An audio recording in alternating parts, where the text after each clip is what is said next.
Okay, here we are. Here I are. There you be. This is WVU football going deep. I'm Forrest Poston. I'll admit it. This will likely be a relatively short video for a variety of reasons. Primarily because the reporters today evidently took Valium instead of coffee and ran out of decent questions in a hurry. I had several. It's not like it's that difficult to come up with questions for these guys. Anyway, a few tidbits before we get into the interesting part of the player interviews. I do plan to do a spring game preview video. It'll be up either on Wednesday or Thursday. It is possible that I will turn that into a live broadcast on Thursday night if I haven't gotten it done by then. We'll see. Pardon me, Bob. Also, well, you probably remember the spring game is coming up this Saturday. Game time is about noon Eastern. And I will be doing a live post game whenever the game ends. I figure that will be faster than a regular game, but I don't know just how fast. Figure probably by 2 p.m. I'll be going. But just whenever the game ends, I'll go live. There is a link on the Facebook page. Or ask me and I'll send you the link. Let's see here. Also basketball, things are going well. Not as quickly as some people want, but well is better than quickly. The coaching staff is essentially in place. I'm not sure if they have one more spot for an assistant coach or not. And we did get 2 players from Illinois to sign this weekend, as was pretty much expected. I kind of thought we would get a third, but that didn't happen. But we still have good prospects out there, and obviously we now have more coaches to do the recruiting. So I expect things to be solidly in place relatively soon.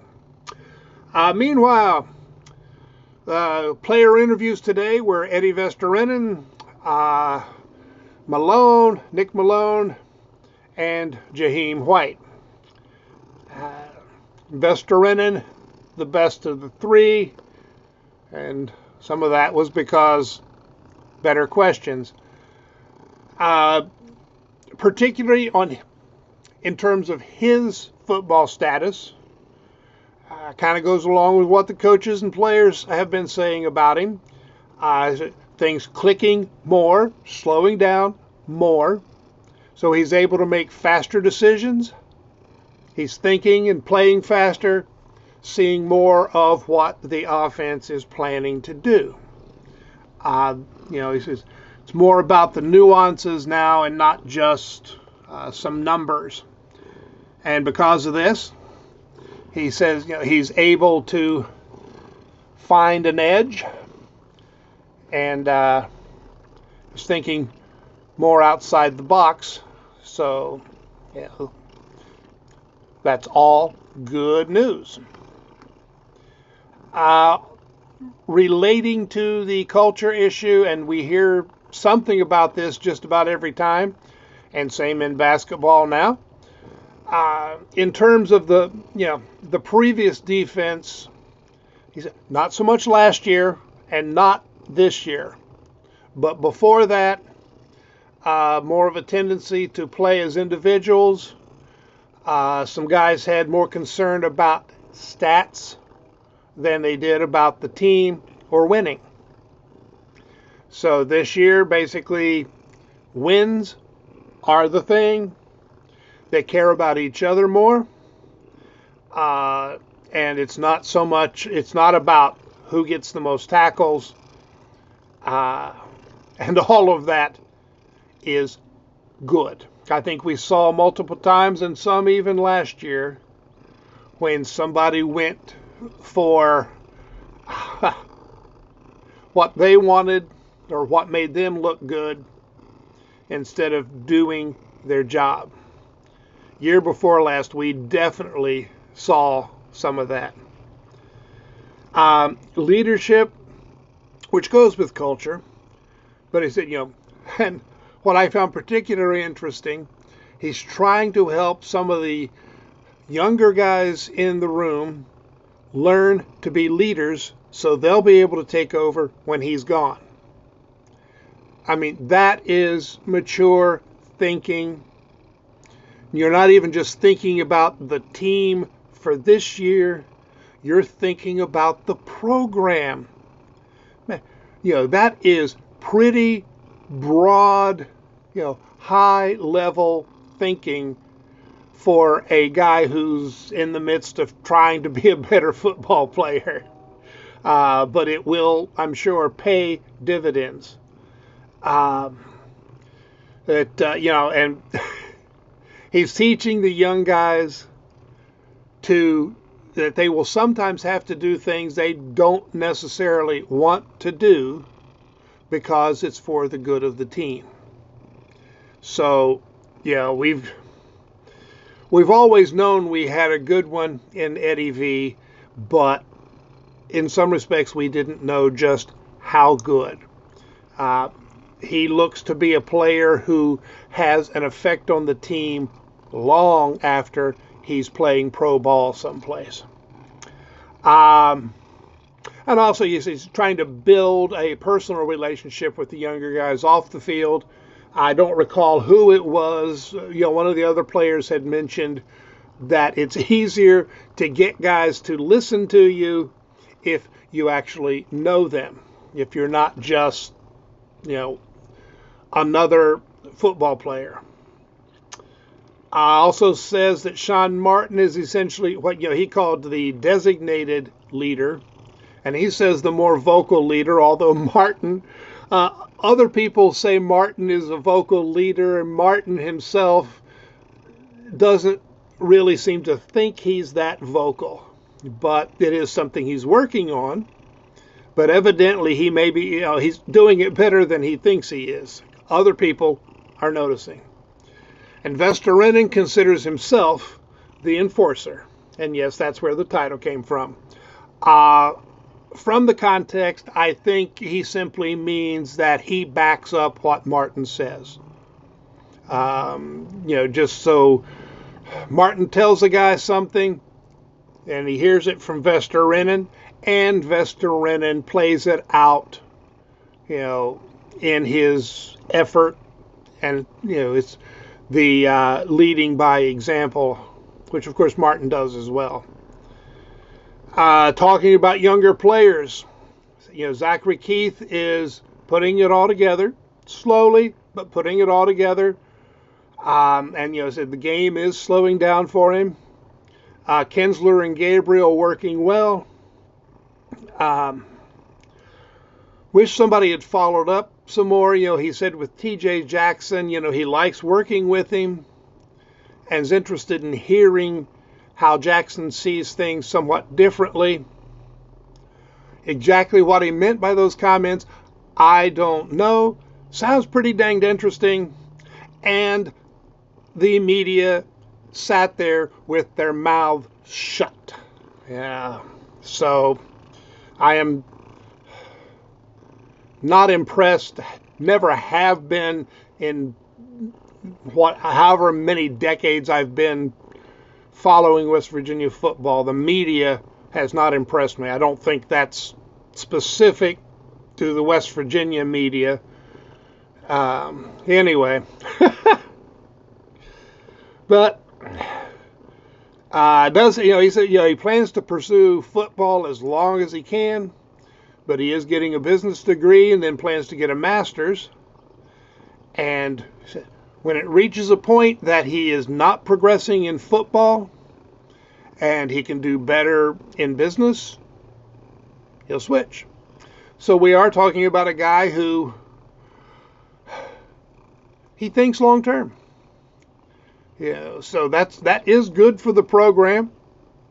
I hate to see him go, and you know, we'll have to see if maybe someday he can actually make more money as a coach. Don't know if that has even been a consideration for him, but given the way he thinks, it might be a possibility. Now with Malone and White, I'm actually going to run through this very quickly, because they didn't ask good questions, or if they asked a halfway decent question, they didn't get the follow-up that would actually bring anything out. Malone said, as other linemen have said, yes, we will miss Frazier, we will miss Nestor, but we can overall be better than last year. And we repeated the, reload, not rebuild. That is the attitude. That is the intent. And I think we will see, again, benefits this year and for years to come. The one interesting story, two things actually. Playing in the punch shield, said, you can hear the sound of the ball being kicked. And when you don't hear it is when you worry. Example was the Oklahoma State game 2 years ago in the rain when Straw had to go running after the snap. And there comes a point when you realize nothing is happening and you have to turn around to see what's going on. And then he saw Straw chasing the ball. Okay. That's got to be a bad feeling. Key thing, I think, really, he said walk-ons at West Virginia aren't treated as walk-ons. They're treated as members of the team, football players. And that's the coaches and the other players. So you aren't a lower class citizen who kind of gets shoved aside. Yeah, you probably have to work harder to prove yourself. But for a guy like Malone, that works out. He came in with the chip on his shoulder. Okay. Only one, thing from the questions they asked White. When he caught what turned out to be game-winning touchdown against Baylor, he did not celebrate in the end zone for various reasons. One of those was because it was too much like the end of the Houston game. And he knew that catching the go-ahead touchdown is not the same as catching the winning touchdown. So you save the celebration for a little while. Other than that, they did not ask good questions. But I did notice White was a lot more lively. I think, his confidence with the press is stronger. He was smiling and laughing, and last year he had a tendency to look like he was trying to hide. Which also means if the press had asked some good questions, he might have given some good answers. I'd like to know how his relationship with Donaldson has developed. I'd like to know his impression of Clay Ash.